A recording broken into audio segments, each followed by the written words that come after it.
Alrighty. Alright, hello everyone. This is Greg. I am going to be talking about the subject of souls and an afterlife. And is it reasonable to believe that such exist? And it's one that I personally see no reason to believe in either. It is something that I personally find to be a flight of fancy more than anything. And it's something that I find that people, they cling to it because of religion and the ideas that religion causes. Before I really get into all of this, I'm going to try to access my live streaming page so that I can see comments that would be coming in, even though it's showing no one is there now. Alright, I'm trying to see what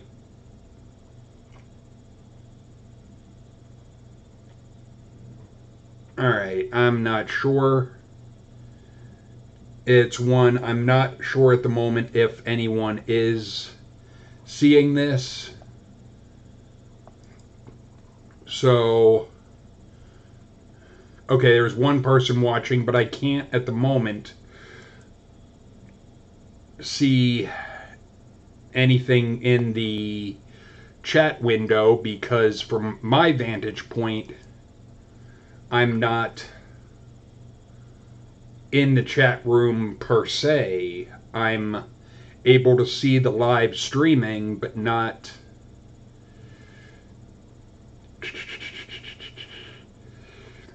because, well, let me open up another so I can, because it would be nice if it would show up in my video manager to be able for me. Yeah, I can't see it. Okay, I may not be able to see myself. That this might be a case of having to have someone else with me, like last time I had Bob that was able to be seeing things that would be coming in. But anyway, alright, I am going to just cover what I would before. Oh, okay. It helps if I'm not an idiot. Okay, just turn off the camera. Okay, I figured it out, everybody. Now, there is the subject of souls, and all of that is something that I find interesting, but it's one that, because I've covered it in different videos where I talked about the aspect of a soul and why I don't believe such exists. The truth of the matter is, when we look at it, and I can do it this way, the aspect of what is in the E-sword, there I can show you guys what is there for the aspect of soul. When you look up the word soul, and I'll show you, it is, the Hebrew is 5315, and it comes up, a breathing creature that is animal, which everything that science has found and that we know through science is that the body functions on its own. It doesn't need help. And in that, the aspect of a soul, it doesn't indicate anything spooky or supernatural. So, in that, let me just, I'm not seeing anything as far as comment-wise in the live aspect. So, but there's nothing in there that indicates that we have anything worth a damn as far as science. And what I am... There is a website that it should be, and it is in the description bar below, that goes into the aspect of... It is, do souls exist? The aspect, and that gets into science. What science has to say regarding the aspect of souls. Oh, crap. Okay. Well. Alright. Now, the aspect when it comes to science with souls, that website, there's a bunch there that I'm not going to totally go over, but there's a few things that I want to highlight. Thousands of years of investigation has shown us that our brains comprise and produce our true selves. Although because of that, for most of human history, we had no understanding of how our brains worked. Most humans have falsely believed or inferred that we have souls. And this idea has infused our folklore, cultures, myths, religions, and has instructed our interpretations of dreams. Souls and spirits do not exist. Our bodies run themselves. We know from cases of brain damage and the effects of psychoactive drugs that our experiences are caused by the physical chemistry acting on our physical neurons in our brain, and our innermost selves is our biological self or biochemical self. If there was a soul, brain damage would not also damage our emotional feelings, but it does. Electrical stimulation of the brain causes actual desires to arise instantly. If memory, behavior, and emotions are all controlled by the physical brain, what is there for a soul? Any free will it exerts is promptly overridden by the biological chemistry. Hence why so many diseases have an uncontrollable effect on personality. Modern science proves that the idea of the soul is misguided. Everything is biological. Strange and unusual experiences often give rise to strange and unusual beliefs, especially for those people who are not inclined towards finding natural explanations for events. The thing is,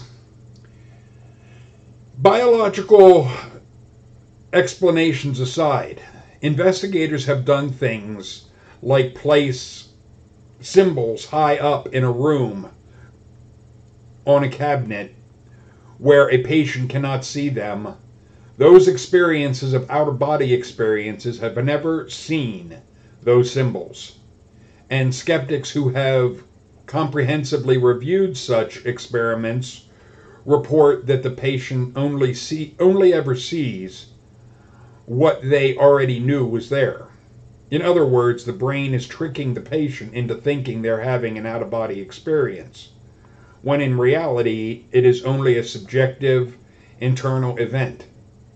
This, combined with our neurology understanding about a body experiences, is definitive proof that there is nothing supernatural occurring. As physicist Professor Stenger says, there's no evidence for anything happening outside of the physical processes of the brain. A conclusion also reached by neurologist Dr. Berger. The thing is, people love their claims about body experiences and near-death experiences because, at least seemingly, it validates their ideas regarding their religious beliefs. The truth of the matter is, though, there's no evidence that anything of that nature is actually happening.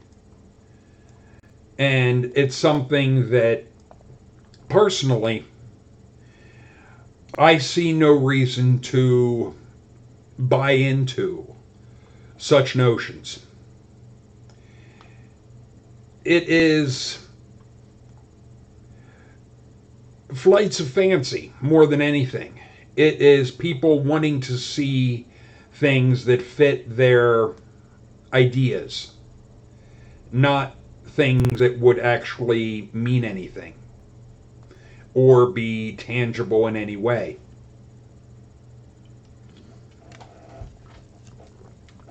The truth of the matter with, like, the afterlife, I see it as not only meaningless, it is actually harmful to a person, because the way a person will live their life is based not on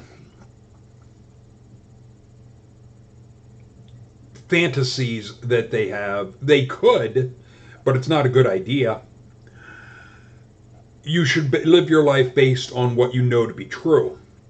Where you have these ideas of an afterlife will be better, it would directly cause somebody to not value or not put as much value on their actual life that they have right now.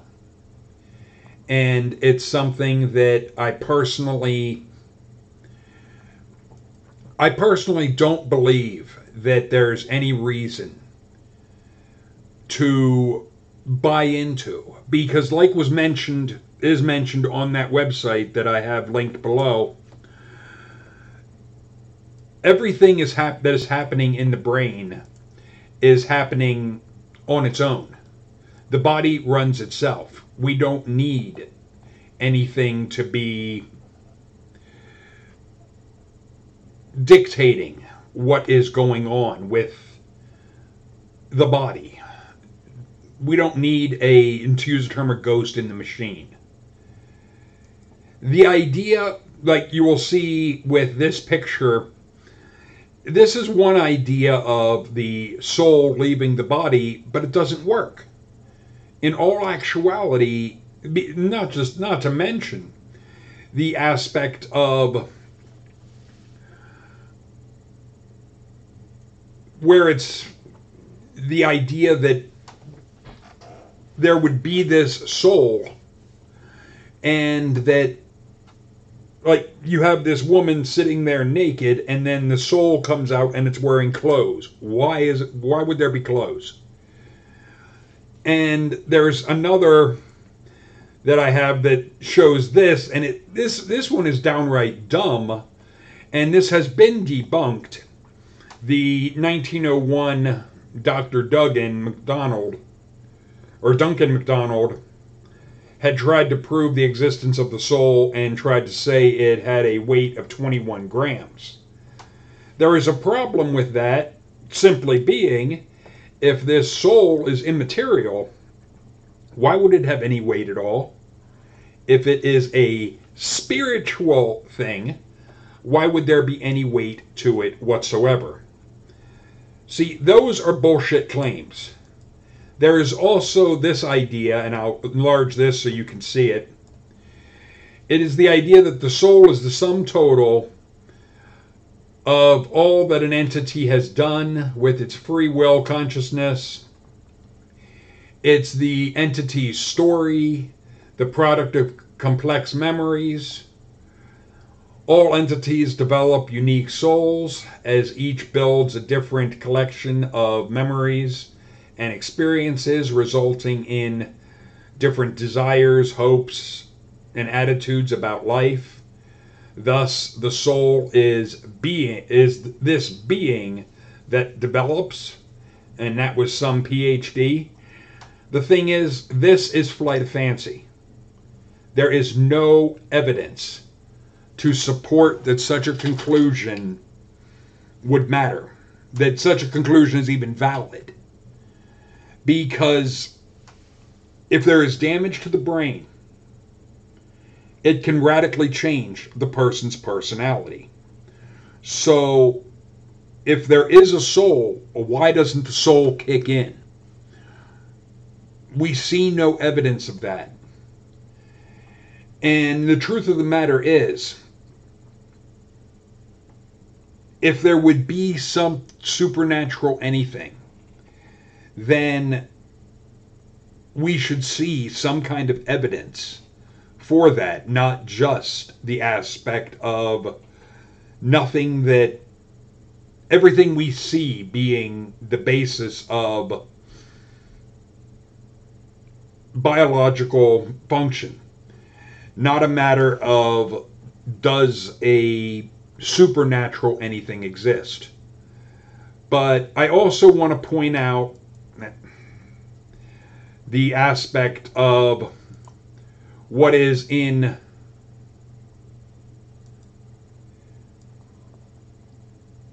this shit with the word soul. This is in Hebrew, and this is what I've pointed out before in other videos. But one thing that I did want to show you is the aspect of soul, and I'll pull this over to this side so you can see what I was doing. Typing in soul, and because I don't want to do the Hebrew, I want to do the Greek, I just switch it to New Testament, and for the sake of, I want the number as well. Here is the occurrences of soul in the New Testament with the Greek number, and by clicking on the Greek number with the E sword, it automatically pulls it up down here. And I will bring this up. The aspect of a soul in Greek is breath. And spirit and soul are apparently very similar in the Greek aspect. The Greek word for soul is the 4151, which I'll try to move this up to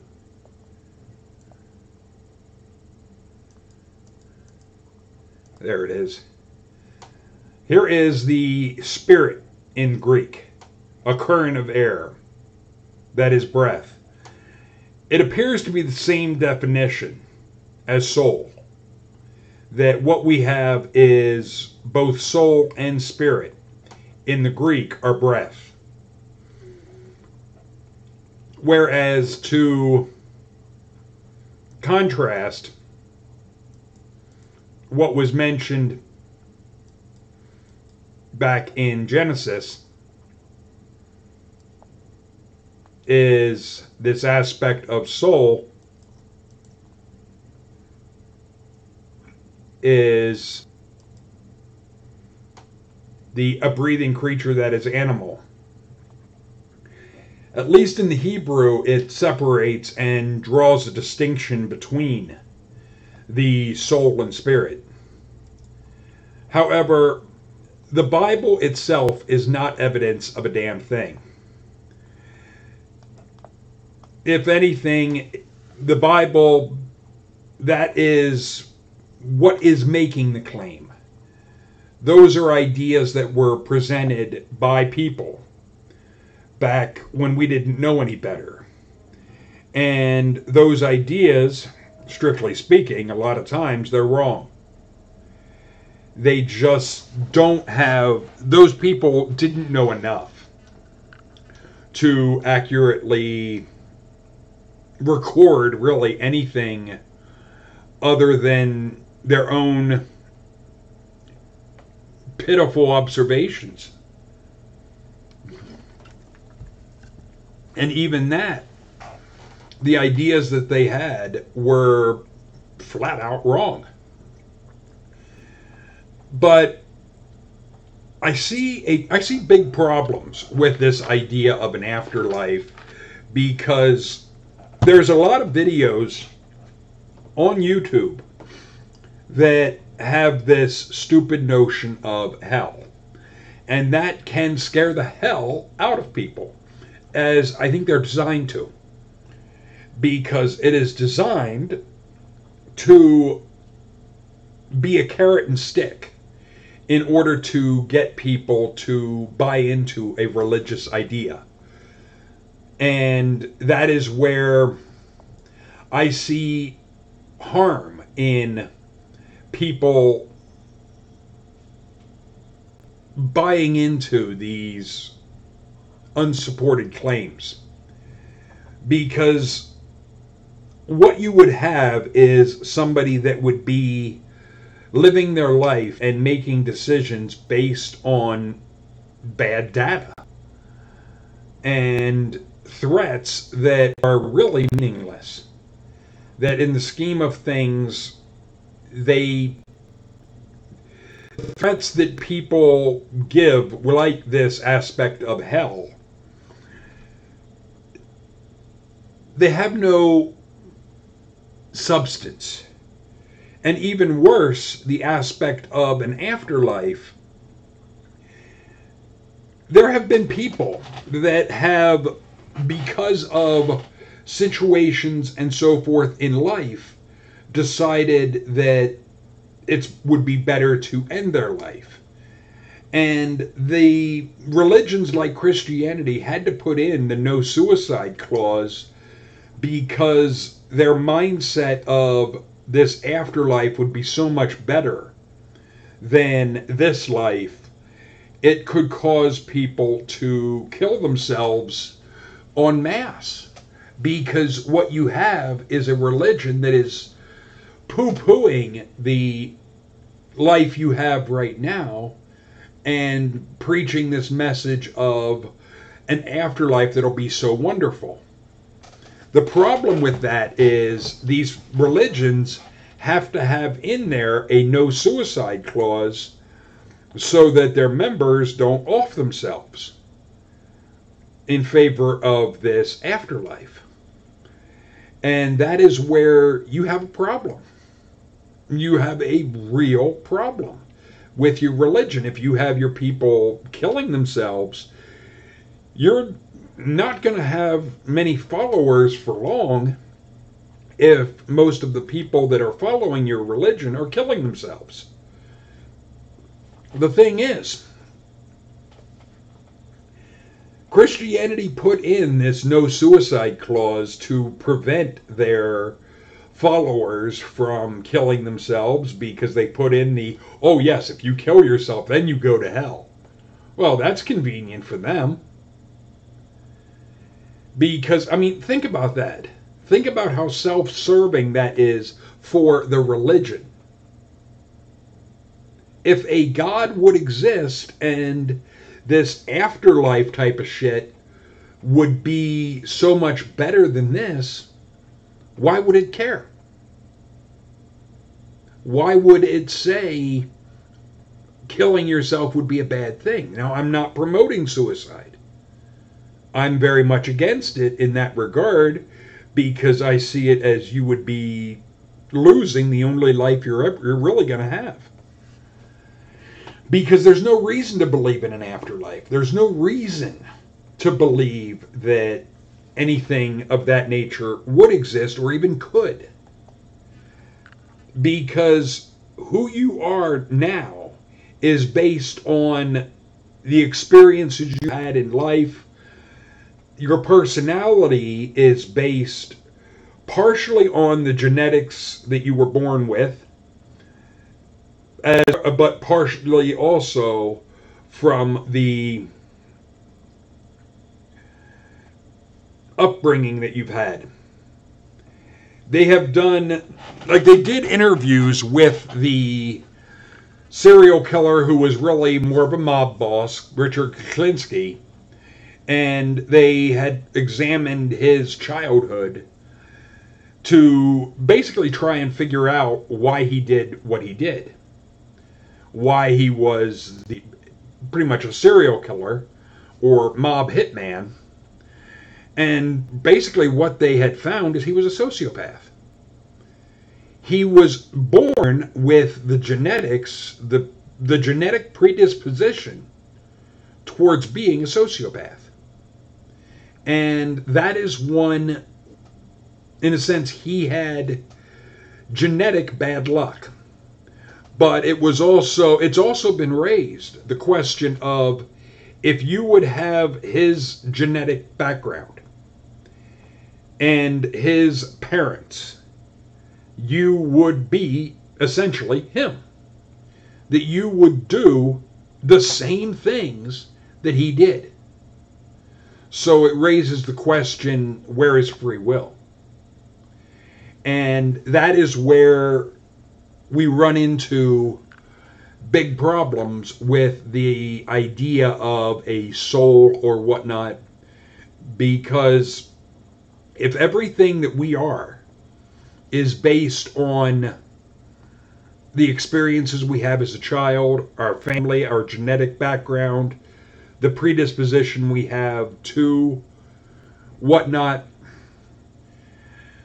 then at what point does this supernatural come in?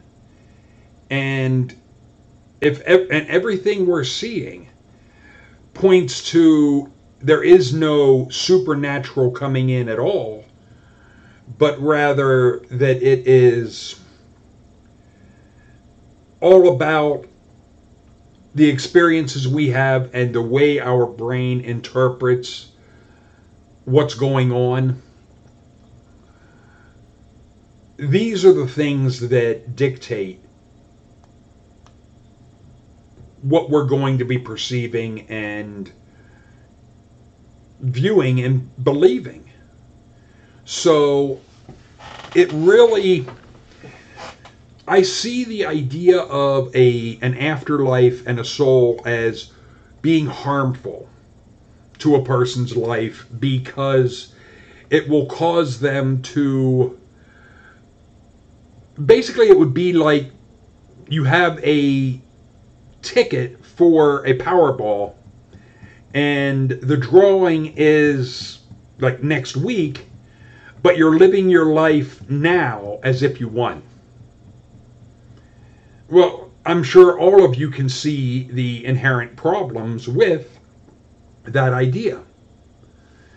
And that when the time comes that the drawing is, and the whole time you have you're living your life according to the idea or the fantasy that you have won, when the odds are that you're going to lose, and it comes up that you lost, to say you haven't lost anything, as the Christians tried to with Pascal's wager, that is not true. You have lost a great deal, because you were wagering on you were going to win, and that would mean you would be able to have this and this and this and this. But because you didn't win, everything that you wanted to have and everything you wanted to have happen, it's not going to happen. So all of that to say, if you wager and you're wrong, you lose nothing, that is false. You have lost a great deal because you have wagered on, are you going to be getting this windfall? And when you didn't, it just fell apart. And that's what is the case with this afterlife.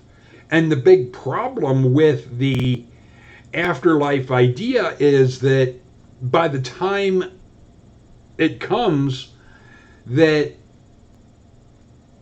in a sense the drawing for that would be, it's too late. You can't turn around and live your life a different way because you lived your life based on a lie, based on a delusion that somebody fed you. So what you have is you've wasted the only life you're ever going to have. So to say you lost nothing, that's bullshit. You've lost everything. Whereas someone that, like me, that doesn't believe in this shit, I'm not living my life with the fantasy of an afterlife. If one would exist, it would be, well, for one, when I die, if I find out that there is something beyond this physical life, number one, I'm surprised. Right off the top, I'm gaining. I'm getting more than I planned on. I'm living my life now with the basis of when I die, that's it. Lights out, no more. So when I die, if I find out that there's more to, well, great. I mean, I lived my life the way I would anyway. So I'm already in a positive aspect for a gain for me because I've already lived my life the way I would. Then to find out that there is an afterlife, okay, fine. If there would be a God type of shit, it would have to be a lot more logical and a lot more moral than the religious believers we have in this world. Because the ideas that people have regarding a God are psychopathic to completely insane.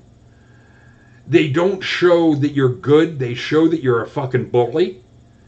They show the mindset of people that are wanting to manipulate others through fear. And it's something that I think it's very telling regarding those people and their character. Not that what they're talking about is even real, but that is a real reflection of where their head is. It is a real reflection of the type of person they are. But there's also the aspect, if you're going to be going by the Bible, and I'll pull it up again just because, and I don't want to have an issue with the recording of this, so I'll move that and bring up this shit.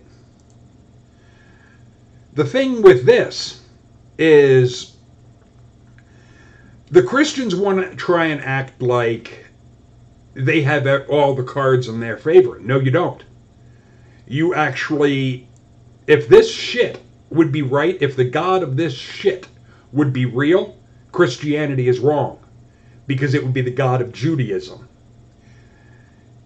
Whereas if the God of this shit is not real, Christianity is wrong. Either way, Christianity is wrong.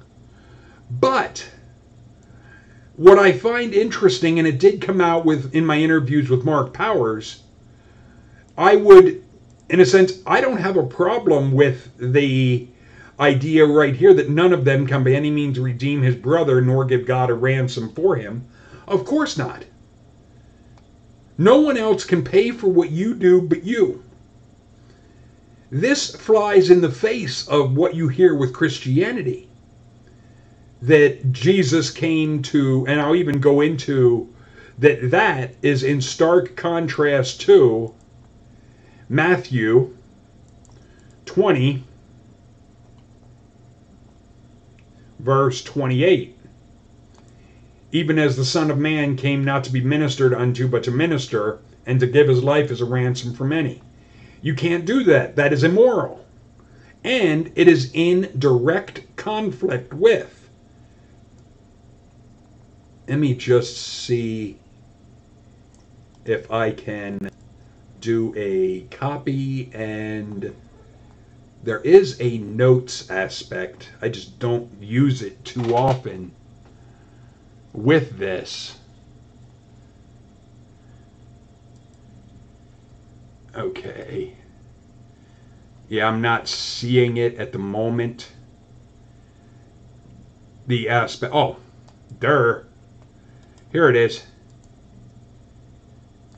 To show. Now, is there a way? Yes. Okay. And that I can increase even to there, and then go back over to this shit and show Psalms 49 verse, oh, this is weird.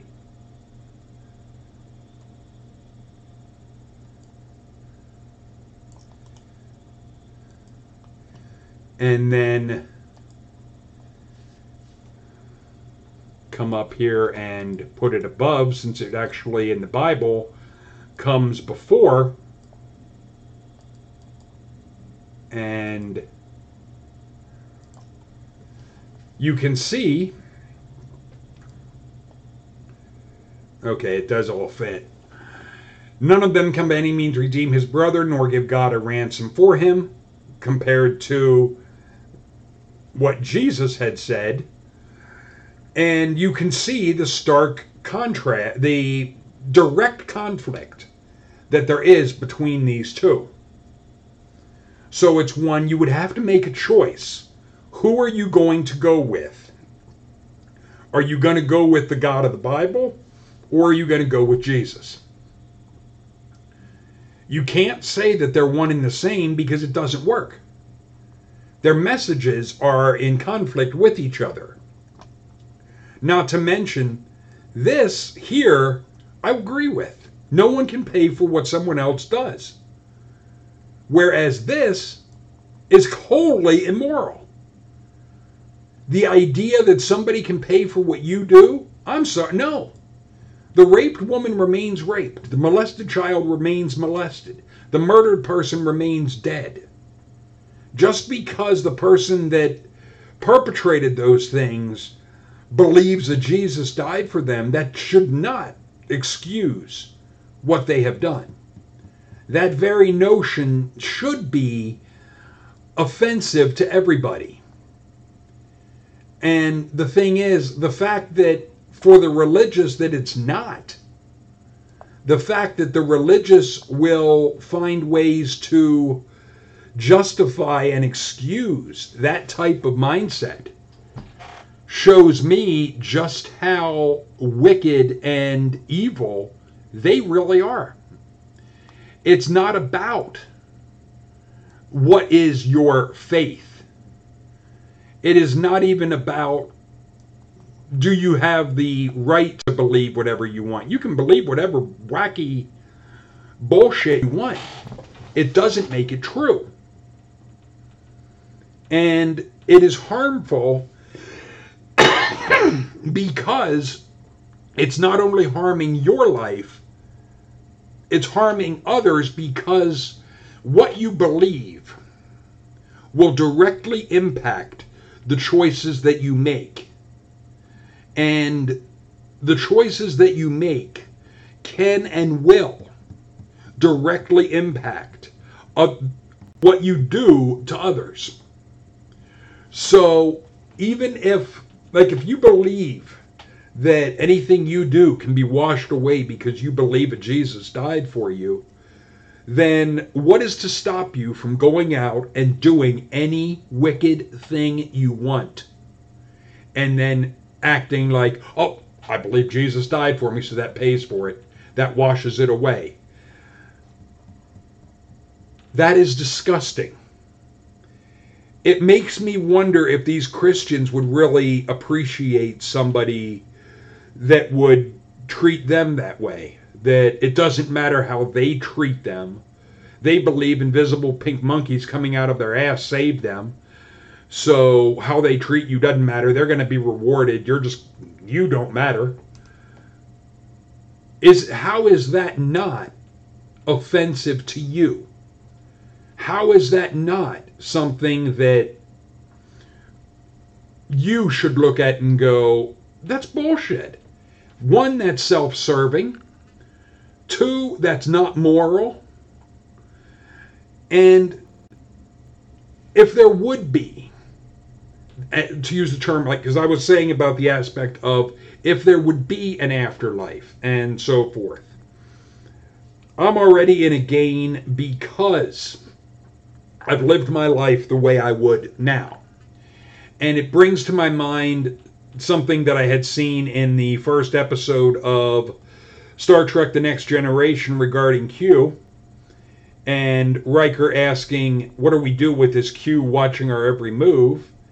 And Picard had said, we do what we would do if this Q never existed. If we're going to be damned, let's be damned for what we really are. And I think when you get down to it, that's what Christians are really afraid of. They don't want to live their life and face anything on the terms of, if I'm going to be judged, I'm going to be judged on who I really am. That scares the shit out of them. Because they have this sick mindset that no matter what you do, you're wicked, you're horrible, you're evil. They've bought into this lie, hook, line, and sinker. And they're so interested in appeasing their fairy tale ideas and doing enough to suck up and to kiss ass. They don't care how they're actually treating people, how they're actually behaving. They don't care the effects of what they're doing, how that plays out. The thing is, it is another conflict with the aspect of their stupid Bible and their stupid Jesus and what he said, because this Jesus had also said, and I closed my e-sword, so I'll just wing this, that a tree is judged by its fruit, that a good tree cannot produce evil fruit, and an evil tree cannot produce good fruit. And I could ask Christians, because the fruit of Christianity that we can look at from the past 2,000 years of history, their fruit is torture and murder. And we could throw in thought crime. Are those good? Is that good behavior? Would you like being treated that way? Would you appreciate being told, if you don't think what we say, you're going to be tortured? Is that a good way to act? If it is not, based on the ideals of your Jesus, Christianity is wicked, Christianity is evil, and needs to be thrown into the fire. Because Jesus had said anything that does not bring forth good fruit, basically throw it aside and cast it into the fire. And he had said a good tree cannot produce evil fruit. Not that it would produce more good fruit than bad. Oh no, it cannot. It's an all or nothing game with your Jesus.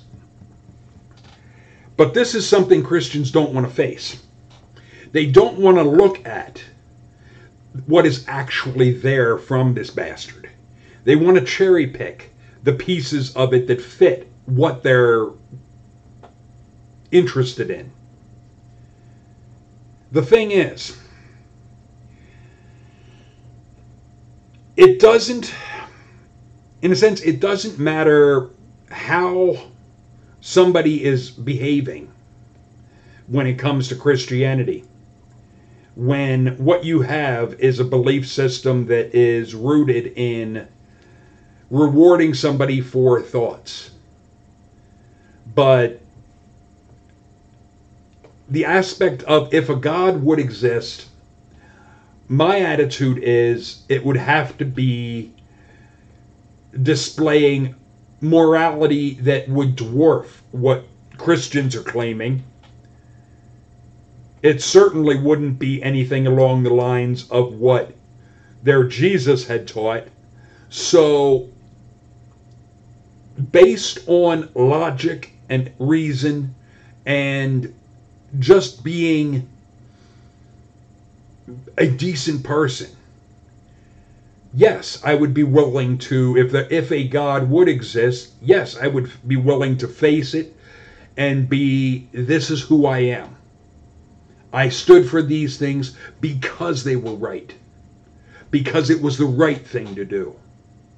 I opposed things like Christianity, Islam, not because I was trying to win points with anything after I was dead, because I didn't believe such would exist. I did it because I felt that it was the right thing to do at the time. If there would be something after I'm dead and it would look at me and say, why didn't you believe? I'd look at it and say, why didn't you give evidence? Why didn't you make it undeniable for everyone that you do exist, that there is something? Because if I would want everyone in the world to know that I exist, the burden of proving my existence to the world would be on me. I couldn't say you have to believe in me without having any evidence that I exist, otherwise I'm going to set you on fire. That makes me the dick. All in all, it makes me the asshole. It's not logical. It's not ethical. It's the actions of a bully and a tyrant. And if something would exist and would be behind the universe, then I would have to say it would have to be conducting itself and thinking in ways that aren't tyrannical, in ways that aren't like that of a bully. But what we have, because the idea of if you don't think a certain thing, you're going to be tortured, that boggles my mind. What type of mind would come up with that type of thing of, oh, this will be a good idea? Only if you're trying to be an ass. The thing is, what I'm mentioning is a type of reverse Pascal's wager, because the Christians are not living their life as they really would. They're not being authentic to who they really are. So if something would exist, let's just take this even further. Because I don't believe for a second that if a God would exist, that it would torture anyone. Reason being, I've heard like the New Age idea that God is part of everything. That each one of us, that a drop of water in the ocean is not the ocean, but it is a part of. That type of shit, that God is part of every single one of us. If that would be the case, then this God would no more torture you, me, or anyone than it would torture part of itself. It would be akin to it torturing itself. It would make no sense. But, that being said, I don't think there would be any kind of carrot and stick. But I also don't think there's any reason to believe there's anything at all, because what would it... I'll get into that rabbit hole a little bit later. But the idea of if there would be something that would judge based on how we behave and what we do, then for the Christian, it would have to look at it and be, okay, you did all these things, and they be, instead of my approach of, I did what I felt was right at the time, they would be looking at it and being, oh, Jesus died for me, so that pays for it. I can imagine if there would be a God that it would just do a what? You want to run me over with that again? The idea that you get away with doing these things because you think someone at one point or another in your history came and died for your dumb ass, so that you could do these nasty things, and that makes it okay because they died. You want to hit me with that again because that sounds stupid. That's how I would look at something like that being thrown at me. And in that case, if there would be any type of, to use the term, punishment, in my view, if there would be something behind the universe, it would have to look at someone that's trying to pass the buck and be, if I'm going to punish anyone, it's them. If I'm going to punish anyone for being an asshole, it's the one that is acting like they can get a pass on their behavior because of what they think. So, in that regard, Christians are in a lose-lose. They're losing in this life, and if an afterlife would exist and would have anything that is even remotely moral, then they're losing there too. Because the way they're behaving, the way they're acting is not moral. It's not ethical. It's not right. And to say that the only reason something can be right or wrong is because you have this appeal to authority, the God can do whatever God wants because God is God mindset, number one, you would have to prove that a God is supporting this type of action. Because I've also heard Christians say that the thoughts of this God are beyond human thoughts, that the way we think is not, that the way this God thinks is so far beyond the way humans do. If that would be the case, then how the fuck can any of you say that you understand or you know this God? How does that happen? If its thoughts and so forth are so far beyond human thoughts, you're just pissing in the wind. Because you have no basis, by your own admission, you can't understand it, but yet you're saying to me that I'm supposed to believe in this bullshit that's beyond human comprehension, that you somehow can comprehend, which really has me also scratching my fucking head. But it's a lose-lose all around, because the aspect of an afterlife, there's no reason to believe such exists. And basically I would say live your life as if one doesn't, but pretty much live your life, try and be the best person you possibly can, helping people as much as you possibly can, doing as much good as you possibly can for as many as you possibly can. And if when we die we find out that there is something more, great. That's only a benefit then. That's only an additional. Because the idea that you're going to be tortured in some kind of afterlife, there would have to be a central nervous system, which again would defy everything we know, because it's all physical. All of their threats are 100% physical. Bear that in mind, everyone. Whenever somebody tells you about an afterlife, if they try to put in physical pain or pleasure, point out to them or ask them, is this afterlife physical or spiritual? And if they want to try and say it is spiritual, which they would have to, then you could ask them, how can you have any kind of physical pain or pleasure? Because physical pain and pleasure are part of the physical world.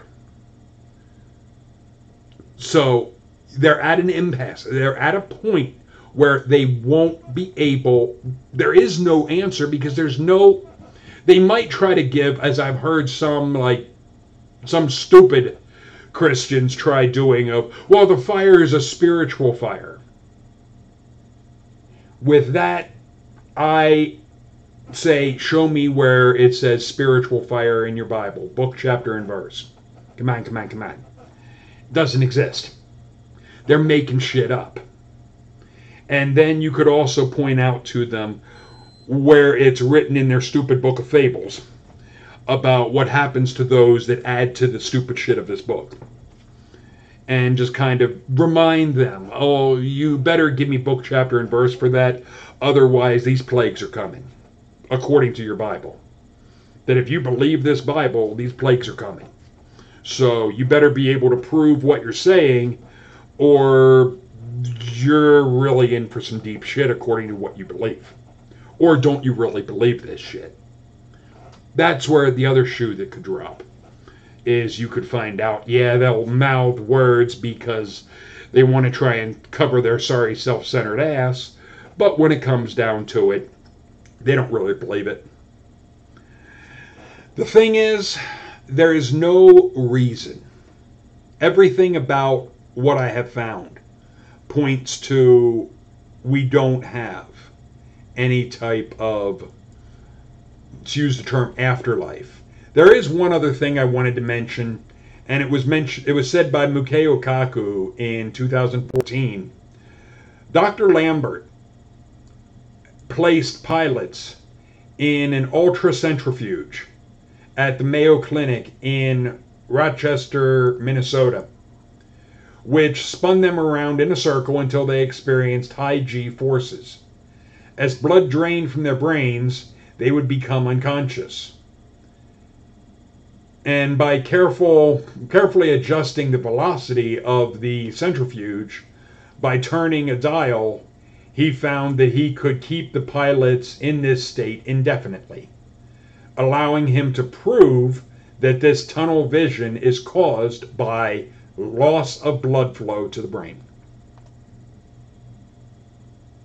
The idea of you're seeing a light, you're seeing this tunnel and light, it's all caused by a lack of blood to the brain. But one of the things my girlfriend had mentioned regarding this idea of everybody sees this tunnel of light, she had said this, and I got a kick out of it, is, yeah, that tunnel of light that everybody sees, it's you being pushed out of another womb. Basically the idea that when you die in this life, you're born into another one. I found that amusing, and I saw it as it was cute, but I don't see any reason to believe that such would actually be possible or would actually pan out, because the aspect of reincarnation is just as unsupported.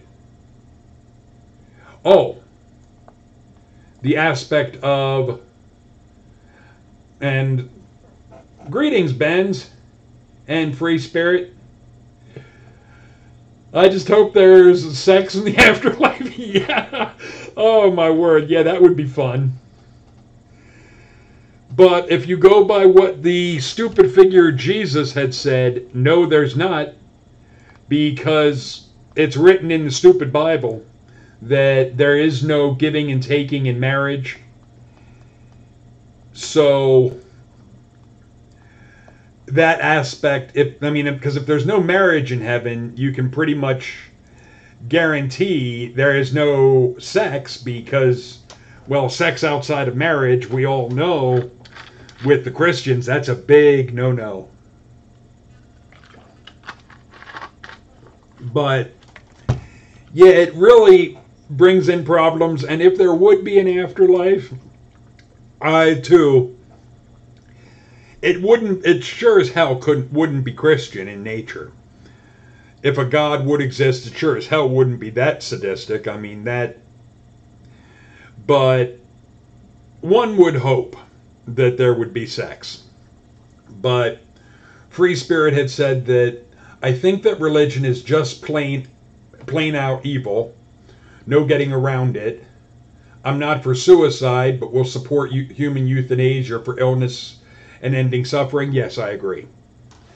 That if somebody is having an illness that we medically can't cure, that we can't do anything for them, and we can't even, and I would say even before the aspect of euthanasia,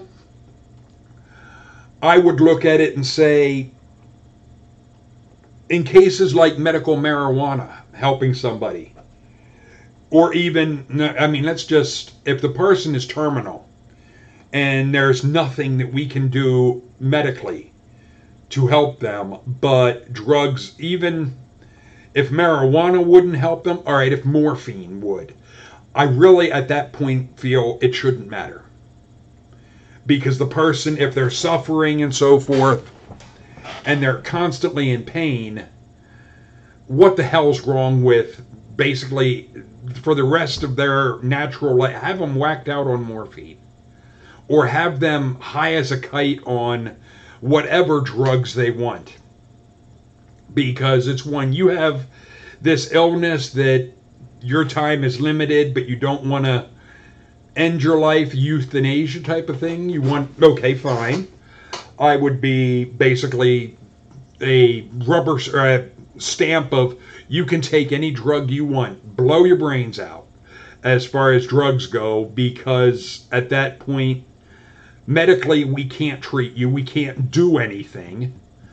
So we might as well let you be as comfortable and have as much fun as you possibly can.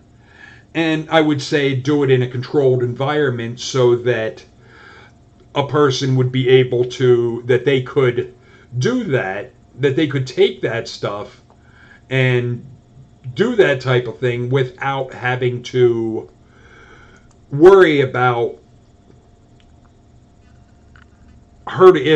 basically, are they going to hurt someone else? That have it be in a controlled environment where if they do start to hallucinate and so forth, that there are people there that can basically protect them and keep them safe while they're whacked out of their frickin' skull. But other than that, yes. I do feel Dr. Kevorkian it's to use the term, it's mercy killing. It's not killing somebody in the same sense as we have with somebody that's a serial killer. But Ben's, well, that's okay. I'm getting very little sex in this life anyway. Well, damn, Ben's. You got to work on that. You got to do something about that. I mean, come on. You're married. Well, I guess that's another thing of sex ends after marriage type of thing. But damn. Anyway, it's something that I find, a part of me is torn with the aspect of an afterlife, because if there would be a God, I would be tempted to haul back and kick it in the nuts. Oh, soul is mind, will, emotions? Yes. From everything that I have seen, both from how it is defined in Hebrew as well as Greek, it is entirely the physical body. There's nothing about it that points to woo-woo shit. Nothing.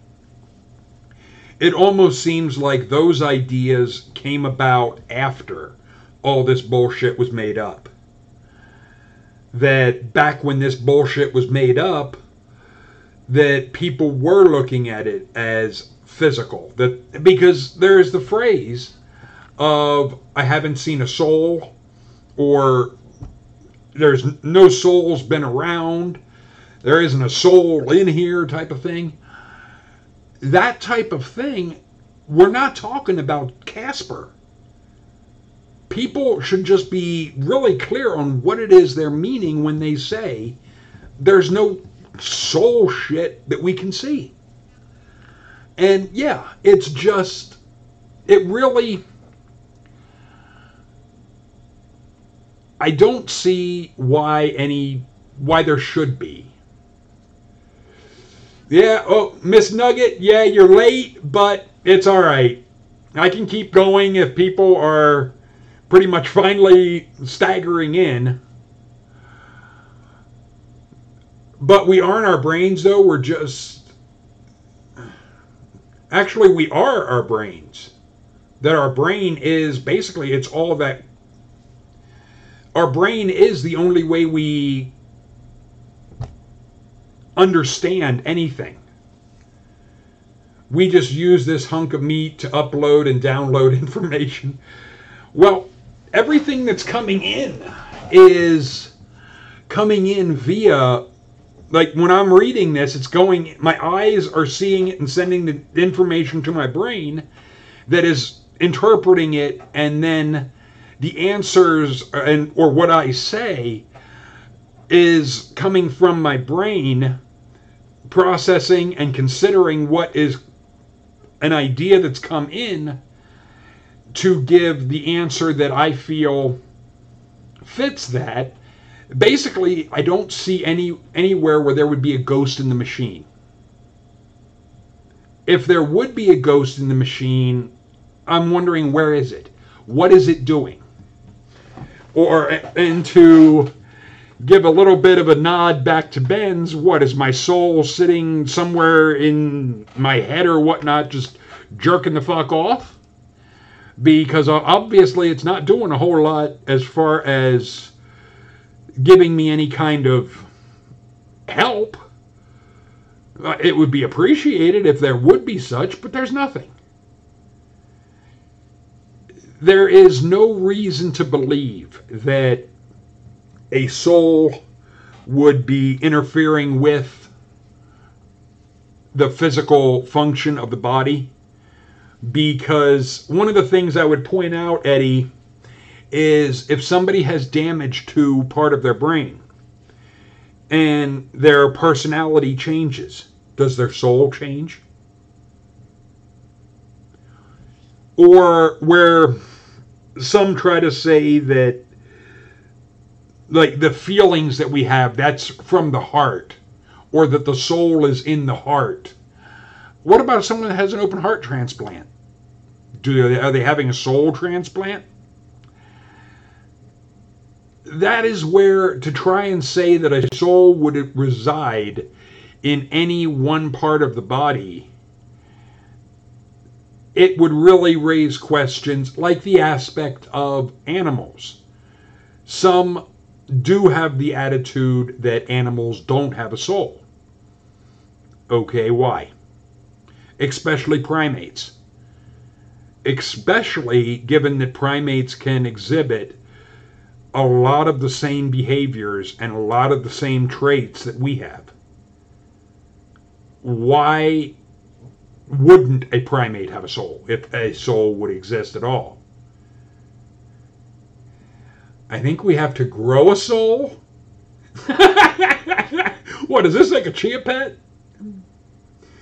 We have to earn one? Based on what? I remember not having a soul. You remember not having a soul? Yes, and fuck religion, I agree. But you remember not having a soul. I'm just kind of perplexed at that one. How could you remember not having a soul when everything that I've seen as a soul is basically a breathing creature that is animal, that as long as you're breathing, you are a soul, but I still like we have to grow a soul. Well, with the aspect of something, the breathing creature that is animal, yeah, all kids are growing souls. If you want to look at it that way. But earning one, I don't think so. Because logically, if you can earn a soul, then could you also lose it? If you have one given to you, could you have one taken away? And what would cause a soul to be taken away? This is something that I would find intriguing. Not that I don't see any evidence to support it, but Eddie, you're killing me. Oh my. I remember being a complete zombie. Lack of any individuality and will.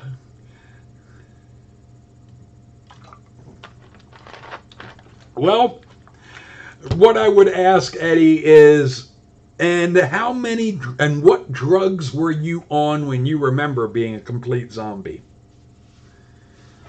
Because I'm thinking there had to be at least a few.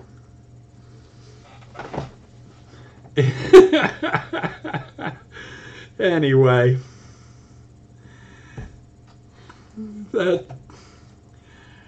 I find it interesting, but it's something that I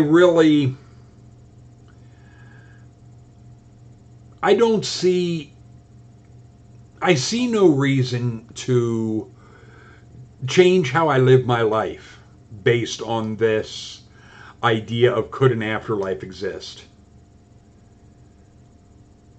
You woke up when you stopped doing drugs. That's pretty much, I understand that. Because pretty much when you would be on drugs, you would be pretty much a walking zombie, depending on how much you're doing. And because especially, I've never really, I had experimented with marijuana when I was younger, and more than marijuana, never liked marijuana, but hash. I had tried hash, and my first experience with that, since we've gotten onto the drug thing, I'm not opposed to it, but I remember I was at a party when I was around 16 or so, and there was some, I think he was Native American, and there was a bong being passed around, and it had hash in it. And I took a baby hit type of thing, and he was standing to my left, I think, and he had said, "No!" And I was like, "All right, fucker." I took a huge hit, and I just inhaled it like I would a cigarette. And I was drinking, and I remember sitting in a chair, in like a lazy boy chair, watching a TV that was off, and I was depressed. It was just, I sat there and vegged. It didn't matter to me that the TV was not on. I was stoned out of my gills. But yeah. And I remember after that, I have fragments of memory from that night. Somebody handed me an M16. And I lit it, and I don't know what the fuck I was thinking, and I don't know if they said to me to throw it, or if they just threw it, because I was high. But Ben's, I tried snorting coke once, and the ice cubes got stuck in my nose. Oh my god. Oh, Ben's, you kill me. Oh my. For everybody else, what Ben's, Ben's, I think that's a different kind of Coke. I've never tried snorting this. Oh my. The fizz, I would be thinking, would burn the hell out of your nose.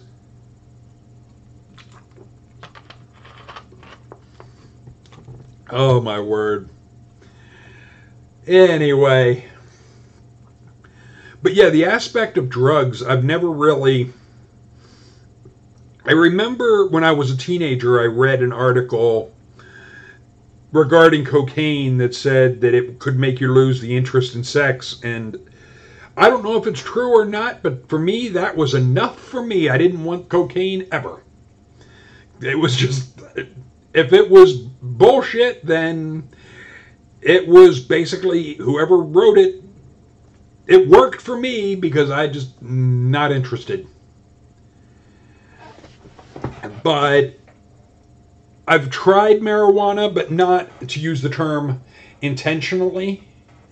The first 2 times I was at a concert and somebody handed me a marijuana cigarette, or a Marlboro cigarette, and I took a hit and it was marijuana. And Eddie, I've done too many drugs. I just stick to my craft. What the hell is craft beer? C-R-A-F-T beer. I mean, I'm glad you didn't do, what would it be? Craft. Because I would be out there doing beer now. But I don't know what craft beer is. I rarely drink myself because I still have, and I can do a bit of show and tell for you guys. This is vodka that I've never opened, and it's one. The other one that I have is, it's a bit of chocolate, but I don't know. This says like Anthon Berg.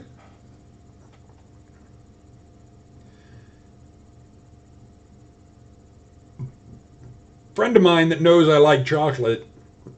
There is alcohol. Oh, wait a minute. The camera can adjust so you guys can see it. But this has been in my office for over a year. I don't know if I would trust eating it anymore. But for me, it's more of I have it just 'cause. But, yeah, there's different... I don't really... The aspects of the few times that I've tried marijuana were at concerts when I was younger, and it was always pretty much hidden in a cigarette type of thing. But there's also the aspect, the last time that I tried marijuana, I was with a female friend with benefits, and her mom was with us, and we were going to go pretty much bar hopping, even though I rarely drink. And her mom was in the back seat, and she asked me if she could make cigarettes, and I was just yeah, go ahead. And she asked me if she could smoke, and I was, yeah, smoke away. I don't give a shit. I was thinking she meant cigarettes. And I knew the female friend and so forth and her mom didn't have a lot of money, so when her mom pulled out what were basically hand-rolled, what looked like a hand-rolled cigarette, I didn't think much of it. It wasn't like, I do make my own, so it wasn't like this. It didn't have the filter. Hers were more in the, to use the term, old style of just having the paper and rolling the unfiltered cigarette, and it wasn't a cigarette. And what pissed me off with that was I was driving, and this was handed to me, and I was just, what the fuck?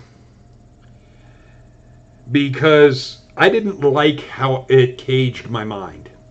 In all cases, be it the hash or marijuana, all of the cases, I felt my mind was literally caged. That it took a hell of a lot of my focus to focus on one thing, let alone to try and be focusing on multiple, like I usually do, that I can be all over the place. But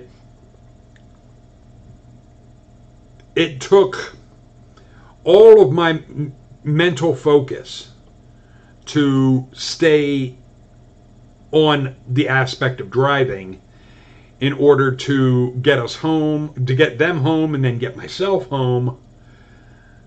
And it was just that after that was no, I don't want, I'm not interested in this shit.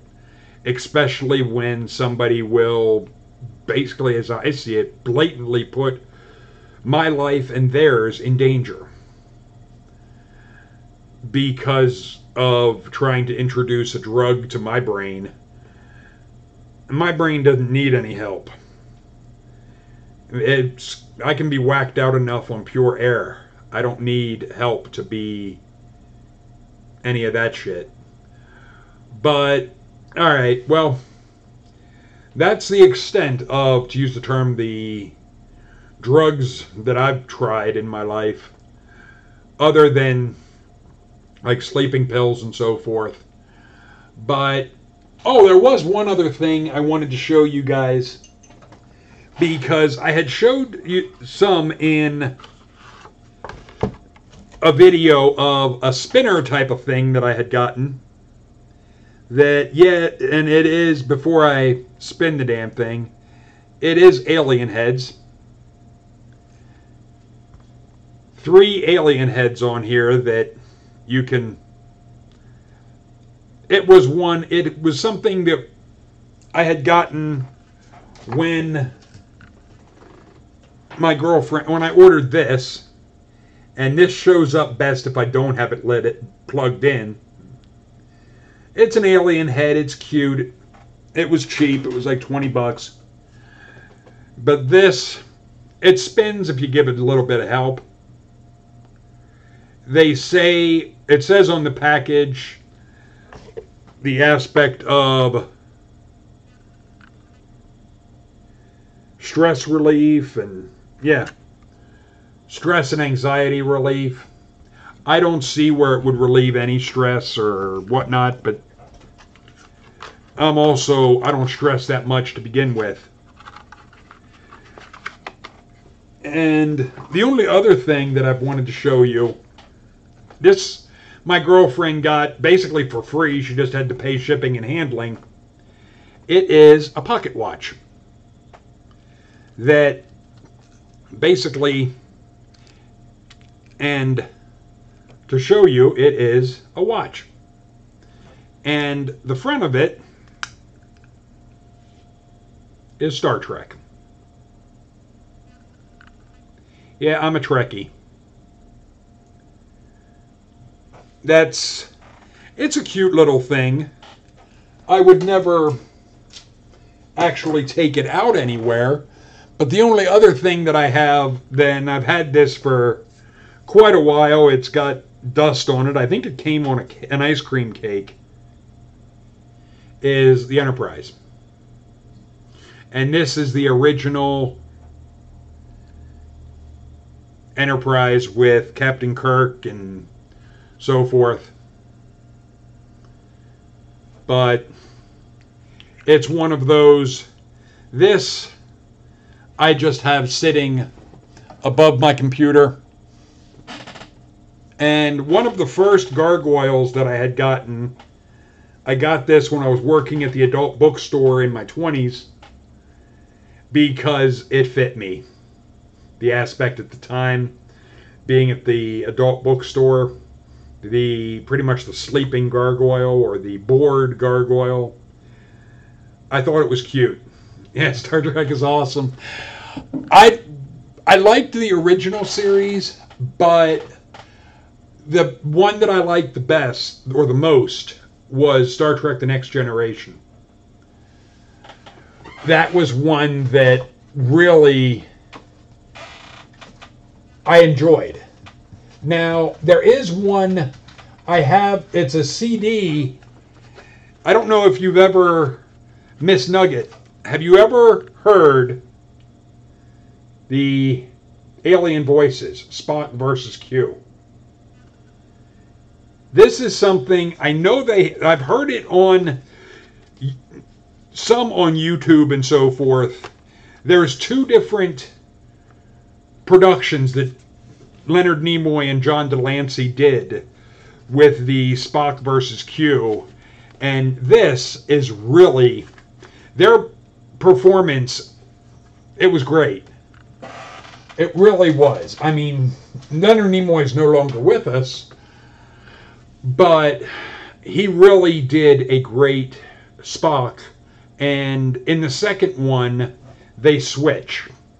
And Q is the logical one, and Spock is the crazy, chaotic one. And Leonard Nimoy really had fun with it. I would say it's by Alien Voices, it's Spock versus Q. The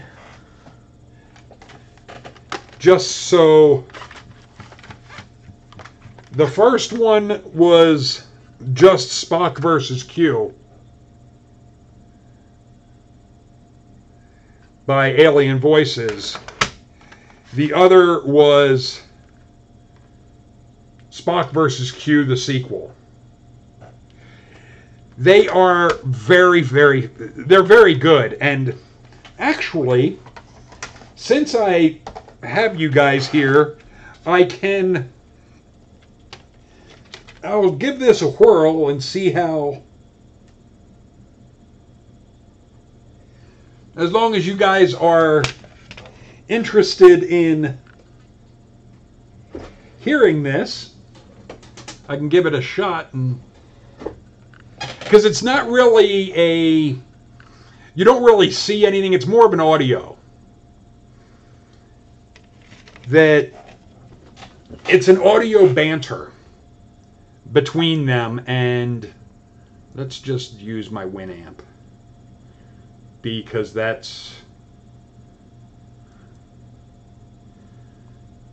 see if this works, because the introduction that Leonard Nimoy gives is really good. Okay.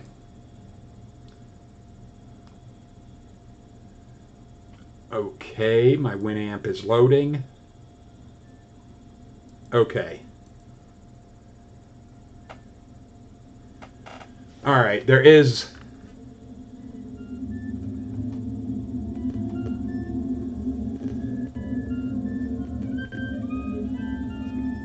And this will just go into the intro.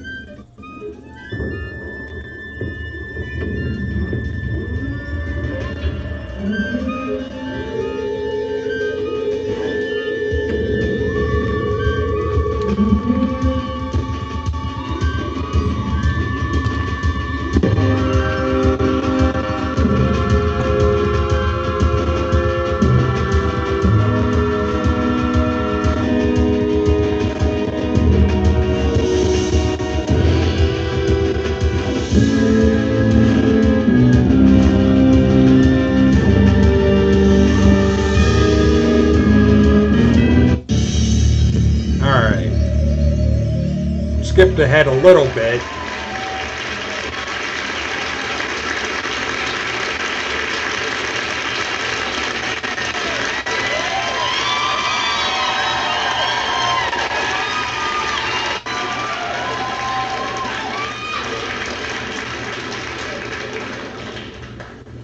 You humans are so emotional.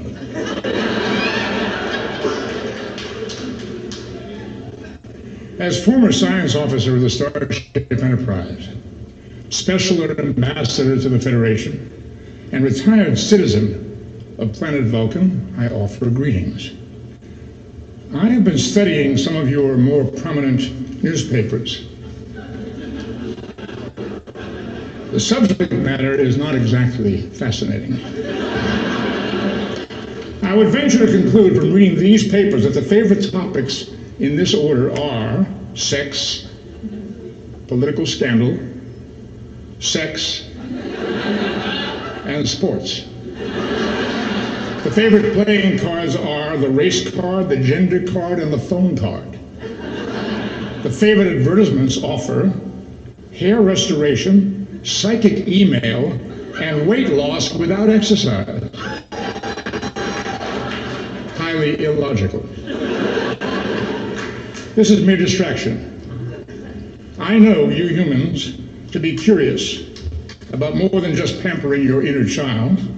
Certainly Copernicus and Galileo had interests beyond getting in touch with themselves. Buried deep on page 36 of this newspaper is the mention of something that is fascinating. The recovery from Mediterranean waters of a Phoenician ship, the oldest deep-sea wreck ever found. These were the master seafarers of antiquity who dared to boldly go where no one had gone before. Thank you for the help. They were truly enterprising voyagers. And so are you, voyagers. Just as the Phoenicians. I ask you, suppose you were to find out that something truly catastrophic were going to happen to you soon, in the near future, in the very near future. Would you rush out to buy a book on crystals or pyramid power? No, of course not. Why? Because you have the ability to do something much more effective. You have the desire and the brain power. You would not simply wait around idling while imminent danger, grave, dark danger, calamity, possibly even catastrophe, would...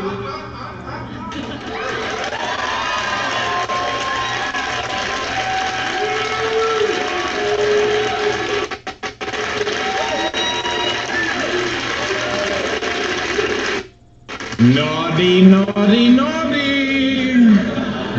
You know you're not supposed to tell. I beg your pardon. We haven't even met, and you're begging my pardon. That's delightful. So accommodating, so Spockian. You appear to know me. However, I do not believe we've met. I'm quite sure I would remember. Q here. I've waited all my life to meet you. Oh, well, I mean, that's something of an exaggeration. A few decades, anyway. I believe the correct human response would be to say, charmed. Everyone says that. However, I am not charmed. I was just thinking, what would he be like in person? Would he be gruff and pedantic, or urbane and glib? Sir, allow me to inform you that I'm occupied in a matter of some urgency here, and you are interrupting. Gruff and pedantic, my first choice. I know I'm interrupting, and you'll thank me for it later. My, look at this, a microphone. How quaint. Can you all hear me? I'm from the Continuum, and I'm just dying to meet the legendary Spock. Can I have an autograph? Autographs have proven to be of great value. Not just informationally, but associatively, throwing light on the original intentions and methods of the author. Your point? Recognition of the importance of autographs dates back to the earliest known example. A scroll signed by El Cid, dated 1096.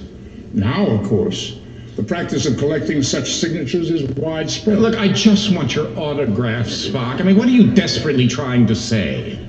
There's a sizable demand. You'll have to join the end of the line.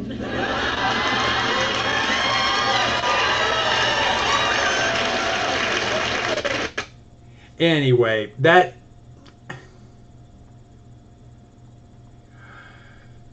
yeah, Greg is actually live streaming. Yes, what the actual fuck. But Miss Nugget, I could put those on a video and have this CD as well as this one with pretty much the picture for both of these up and have that as a YouTube video that you could listen to that, because it's very funny. And the storyline behind this one is actually fitting for what we have potentially in the very near future, is the aspect of an asteroid that is passing very, very close to Earth. That it will be closer to us than the moon type of thing. That when it would go by, I mean, if it would get caught in orbit around us, we would have potentially another moon. That would be cool. Or, well, there is speculation that I've heard of things that we could do that to like try to break it up and so forth. But I see things like that as potentially being even more problems, because then instead of one big hunk of rock, we would have multiple smaller hunks of rock, and that would cause a more widespread damage.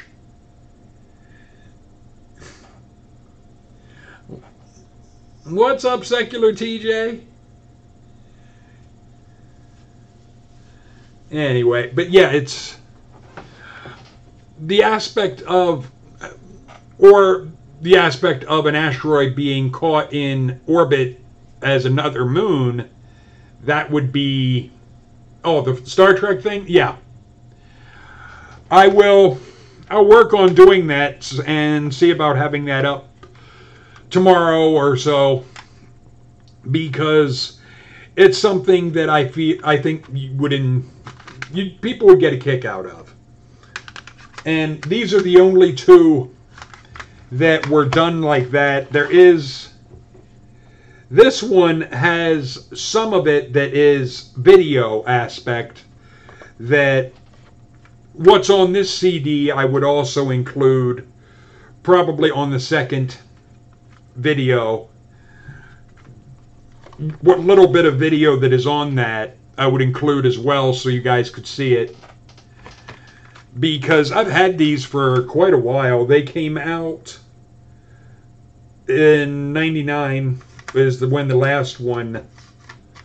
So this probably would have been like early 2000 that these had come out. But yeah, other than that, I've had that, and I enjoy the banter between Spock and Q, the logic and chaos.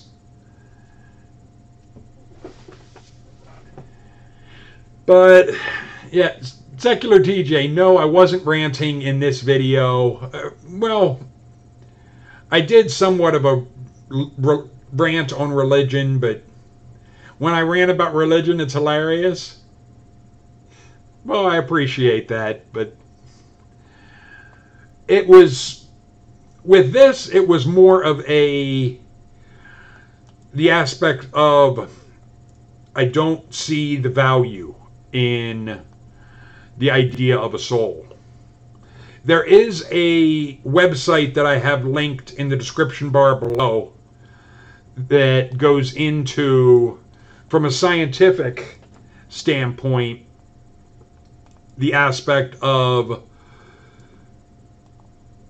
pretty much souls don't exist, evidence from science and philosophy against mind-body dualism.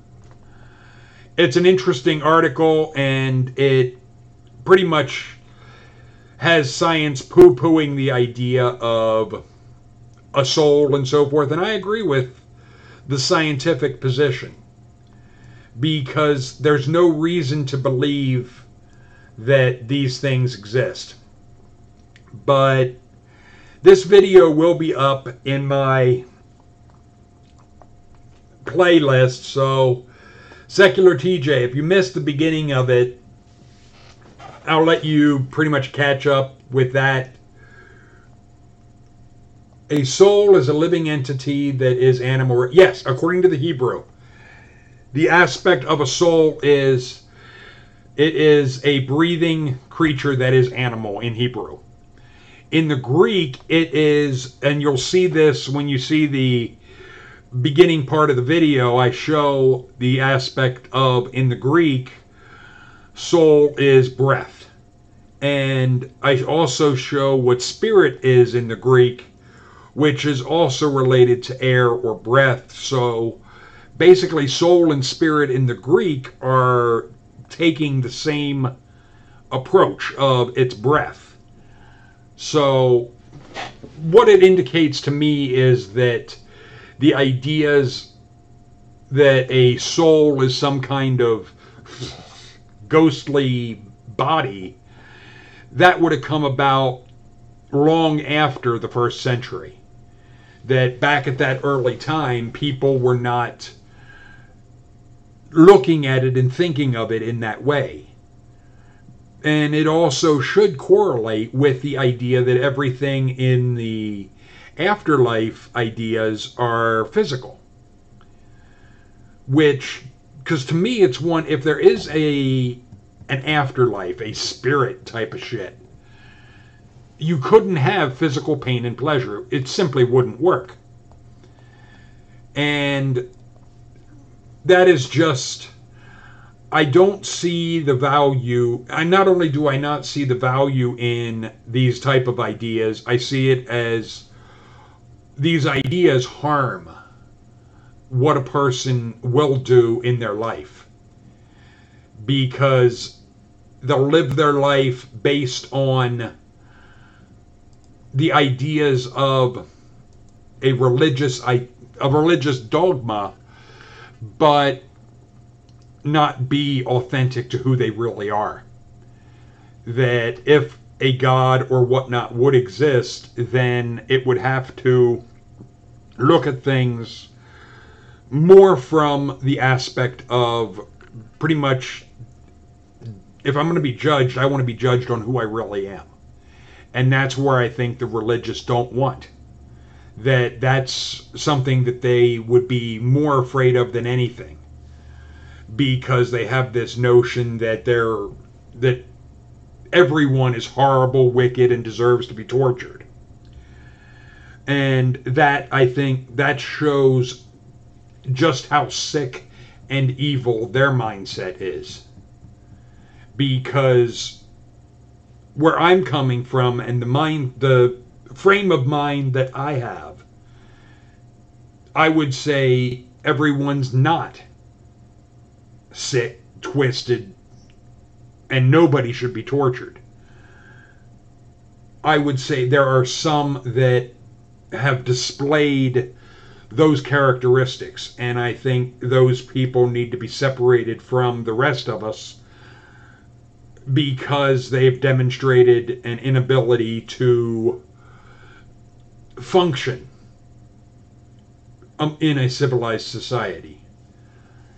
And I feel if somebody behaves in a way that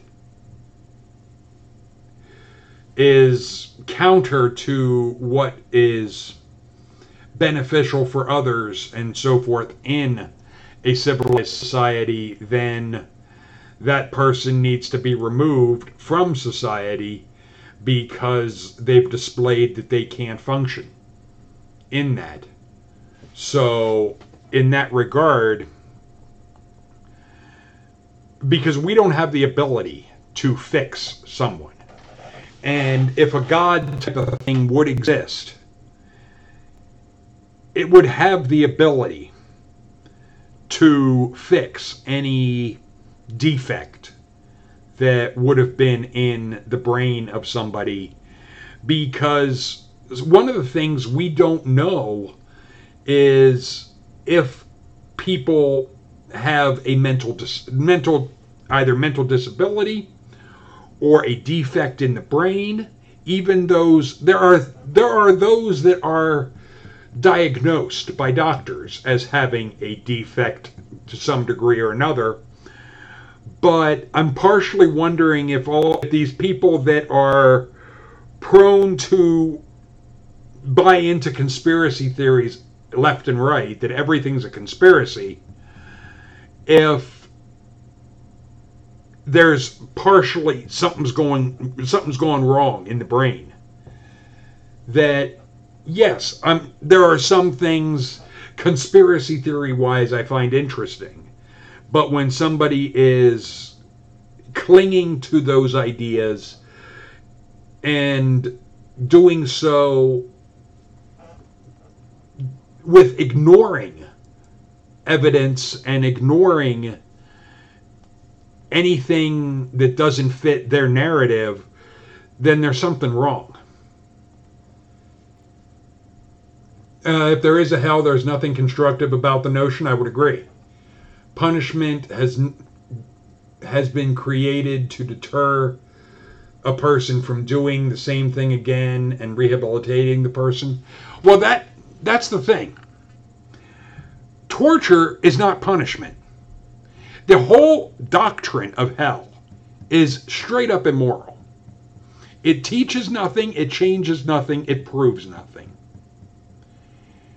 You do not teach somebody that it is wrong to be a sadistic asshole by acting like a sadistic asshole. That simply makes no sense. It does not work. Whereas the aspect of rehabilitation, for a God, why would it even need to rehabilitate anyone? It would automatically know, oh, this person had this mental defect. They had this issue, either genetic or whatnot. They had this issue or this issue, which led to their behaving this way or that. So, fixed. And that type of thing being, okay, in that life, yeah, you were a dick. And basically the aspect of either the cue snapping its fingers, or maybe it would be like I Dream of Jeannie and wiggle its nose. Yeah, I can't wiggle my nose. Or maybe it shakes its ass. I don't frickin' know. But yes, such should, if anything that would be a god, would have the capability to fix whatever defect there would have been, and it would make the aspect of a hell completely unnecessary. It's a carrot and stick that religion will use to try and you have to believe as we say or else, because let's just put all the cards on the table. What the religions are interested in is the more people they have that buy into their bullshit, the more money that's going to go in their coffers. That's the bottom line. The more people you have that buy into whatever you're selling, then the more money that is going to come in to you via whatever you're selling. So that means the more profit you're going to make. So it's all about lining their pockets. And if a God would exist, I would see this aspect as being more offensive than anything. That if something, especially if it would give a damn, if there would be a God that would care about people, why the hell isn't it doing anything? Why the hell do we have, I think it's about 1 million children a year starve to death, and there's no God doing a fucking thing? And that's not even taking into account the aspect of children that are molested, women that are raped, and on and on and on. People that are murdered. There's even what is termed the aspect of human trafficking. And one could even go back in the aspect of time and be slavery and so forth. Why wasn't a God getting it? Oh, that's right. It supports that type of shit if you go by the Bible. So it just shows everything with this God is a man-made construct. that the God is a psychological projection of people's own ego, and the aspect of the behavior of the God is also so characteristic of human behavior. There is nothing, the God doesn't behave in a better way than people. It, in fact, in many ways, from what I hear from Christians and so forth, the God is supposedly behaving in ways that are utterly deplorable. That I would look at it and be, this isn't higher than us, this is lower than us. And that is where I regard it as, it is a construct of the sick human minds that are behind this bullshit. And the disgusting part is the sick minds behind it, that I'm looking at the behaviors of the God that they're advocating and being, this is below human standards. It's actually along the standards of these sick bastards that are pushing these ideas, and they could be sociopaths, if not downright psychopaths. So, because there is the aspect of like someone like David Wood that we know straight up was a sociopath, if not straight up psychopath. So the aspect of that, and someone like that being any type of teacher in Christianity, I find that appalling. That somebody that tries to kill their father with a hammer could be a preacher in any Christian church. That is the most disgusting thing imaginable. That shouldn't be, that type of behavior shouldn't be praised. It should be condemned. It should be, you did this, you're a piece of shit. Not, oh, you think someone died for you so you get a pass.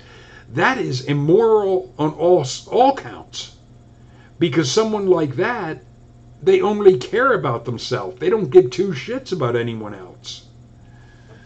But yeah, it's the idea of rehabilitation for a God. It shouldn't even need to. It would just be boom, fixed.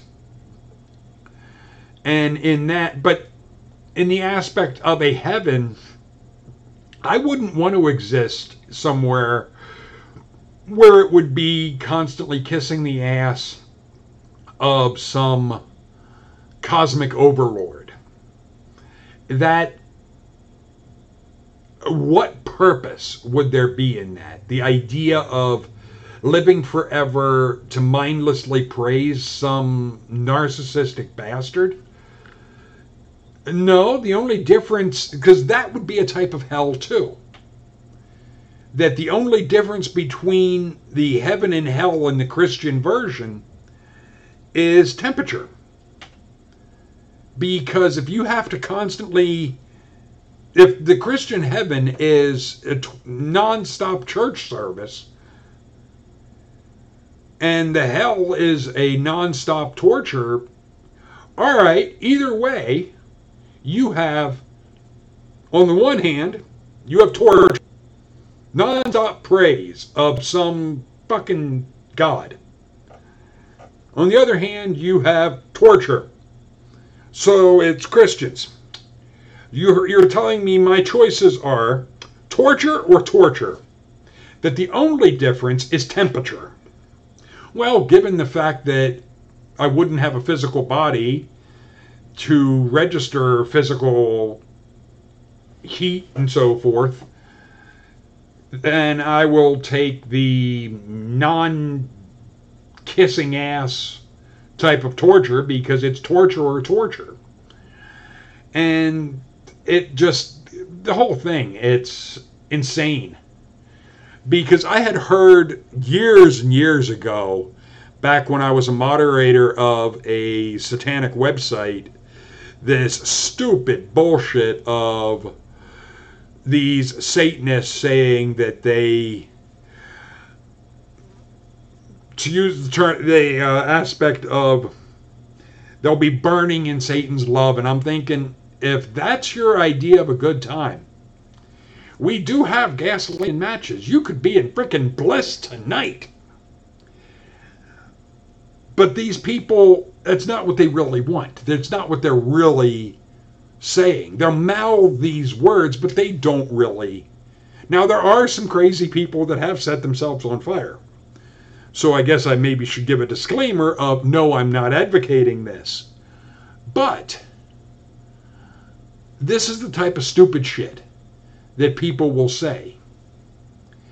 And it's something that, I don't know.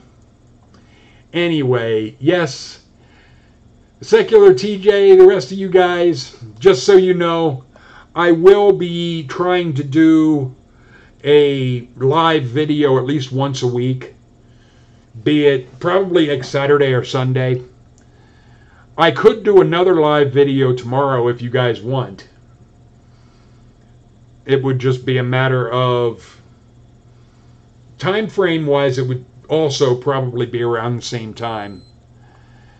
And you guys can let me know in the comments section of my videos. But I'm thinking the aspect of once a week at the least, I can do a live video and see where things go. And sometimes I would have like Bob on, or maybe I could get Mac Nuts to come on. Or if any of you would want to be on with me, it would just be a matter of find me on Skype, and I'll put my Skype in the description aspect of, I'll do that now, that all you have to do on Skype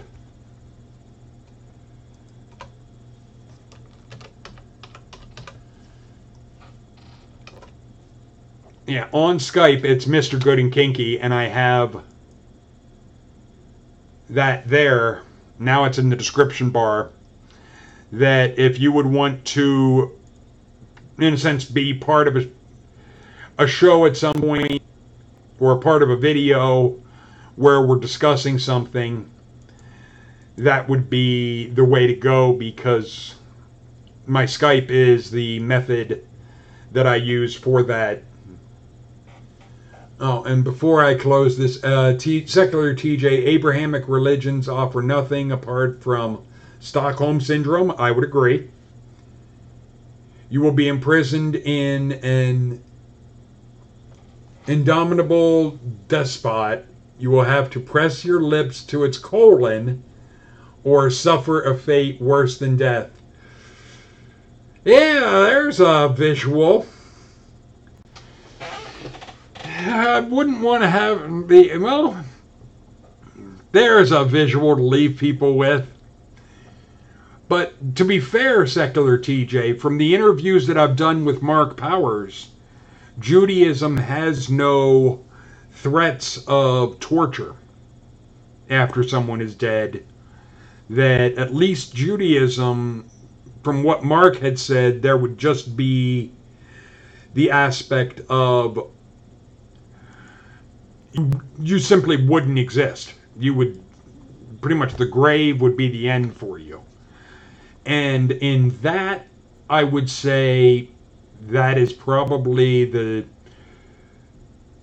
the outcome that I would, in a sense, vote for. Because they go to Sheol, yes, which is the grave. Yes, or the grave, yes. So in that regard, I do feel in that sense, the Jews' idea and the atheist idea are in effect the same. That basically when you die, you're going into the ground. And I have no problem with that. I'm cool with that. Because I've heard, and I think I'm probably going to botch the hell out of the quote, but to paraphrase it, I was dead for eons before I was born and didn't suffer at all. So why, after I'm dead, should it matter? Type of thing. I think it was Mark Twain or Samuel Clemens, Mark Twain, that had said it, and I agree with it. The aspect, before I was born, I was dead for eons, and it never didn't hurt me at all. So after I'm dead, I'll be dead for eons again, and I won't be any worse to wear. I won't know, or because I had no knowledge of my life before I was born. And as far as everything that I've come across, I'll have no knowledge of anything after I'm dead. So in that regard, no skin off my ass. Well, I guess it will be a lot of skin off my ass, actually, come to think of it. All of it. But I won't feel it, so who cares? But, all right, well, this has been going 2 hours, so I'm going to shut the hell up. And, yeah, I was dead for billions of years and didn't suffer the slightest inconvenience from it. Mark Twain. Actually, Mark Twain was the pen name of Samuel Clemens. So, yeah.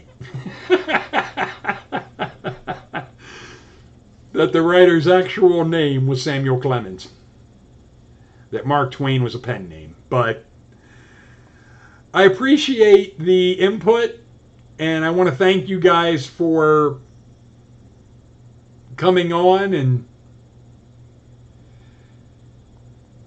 I will, Miss Nugget, I will get the Alien Voices videos made so that you guys can hear that, and those are very funny. I won't monetize them at all. We can just, hopefully YouTube will let them be and not fuss with them, because it's just, those were things that were done, I think, at the Star Trek conventions or whatnot, where, because people would have gotten autographs from Leonard Nimoy and John Delancey. But feel free to leave your thoughts and comments in the comment section, everybody. Talk to you later.